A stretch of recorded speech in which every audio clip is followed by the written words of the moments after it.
FM Harunur Rashid. আসসালামু আলাইকুম ওয়া রাহমাতুল্লাহি ওয়া বারাকাতুহু।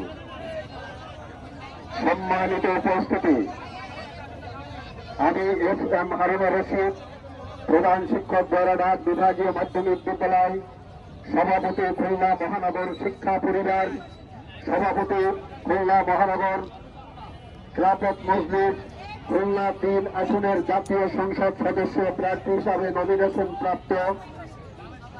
আমি আপনাদের সামনে কি বক্তব্য রাখবো। এখানে যারা উপস্থিত হয়েছেন প্রত্যেকটি শিক্ষক এক একজন বক্তা, যারা উপস্থিত হয়েছেন প্রত্যেক শিক্ষক এক একজন লিডার। বাংলাদেশের ৫ কোটি শিক্ষক, ৫ কোটি লিডার, ৫ কোটি বক্তা।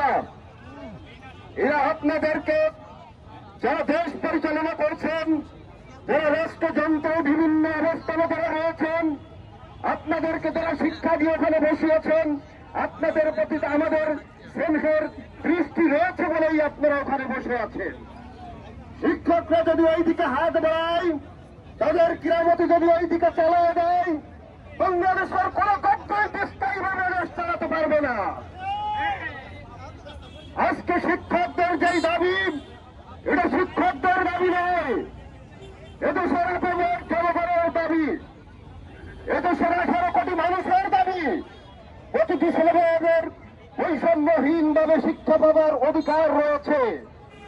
আমাদের দেশের অভিভাবকরা সেই কথাটি জানে না, বোঝে না বিদায় আপনারা নির্বিঘ্নে আপনাদের অত্যাচার এবং জুলুম চালিয়ে যাচ্ছেন। আমরা শিক্ষকরা রাজপথে থাকতে রাজি নই। আগামী দিনের আপনারা মাঠে ছাত্রছাত্রীদেরকে দেখবার জন্য প্রস্তুত থাকেন। এবং আমি বলব, যারা প্রতিষ্ঠান প্রধান, প্রিন্সিপাল, হেড স্যার যারা এসেছেন, সবাই এখন একপাশে হয়ে আপনারা মতামতের ভিত্তিতে খুলনা জেলা থেকে, খুলনা মহানগরী থেকে আজ রাতেই 20টা গাড়ি পাঠানোর ব্যবস্থা করবেন এবং এটা চলমান থাকবে।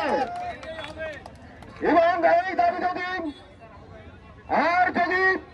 দেরি হয়, দেরি হলে এই দাবি আর 20% সীমাবদ্ধ থাকবে না। এই দাবি এক দফায় পরিবর্তিত হবে। সেই দাবি হচ্ছে শিক্ষা ব্যবস্থাকে জাতীয়করণ করতে হবে। আমাদেরকে সেই জায়গায় নিয়ে যাবেন না। চাচ্ছি অনতিবিলম্বে আমাদের স্বল্প চাওয়া এই চাওয়াটাকে পূরণ করে দিন, না হলে বাংলার 5 লক্ষ শিক্ষক কর্মচারী সবাই এই রাজপথে নিয়েছে এবং তারা তাদের আন্দোলনকে সঠিক লক্ষ্যে পৌঁছে নিয়ে যাবে ইনশাল্লাহ। আপনারা যারা সবাই উপস্থিত আছেন এবং আমাকে কথা বলার সুযোগ করে দিয়েছেন, আপনাদের সবাইকে আমার কৃতজ্ঞতা জানিয়ে এবং আমার দলীয় পক্ষ থেকে আমাদের দলের আমাদের খেলাফত মজলিসের সভাপতি সর্বপ্রথম বাংলাদেশে ঢাকায় একাত্মতা ঘোষণা করেছিলেন। তারপরে সমস্ত রাজনৈতিক দল একাত্মতা ঘোষণা করেছে, সমস্ত রাজনৈতিক দল যেহেতু একাত্মতা ঘোষণা করেছে, কাজেই এটাকে এখন জাতীয়করণ করায় কোনো বাধা আছে বলে আমি মনে করি না।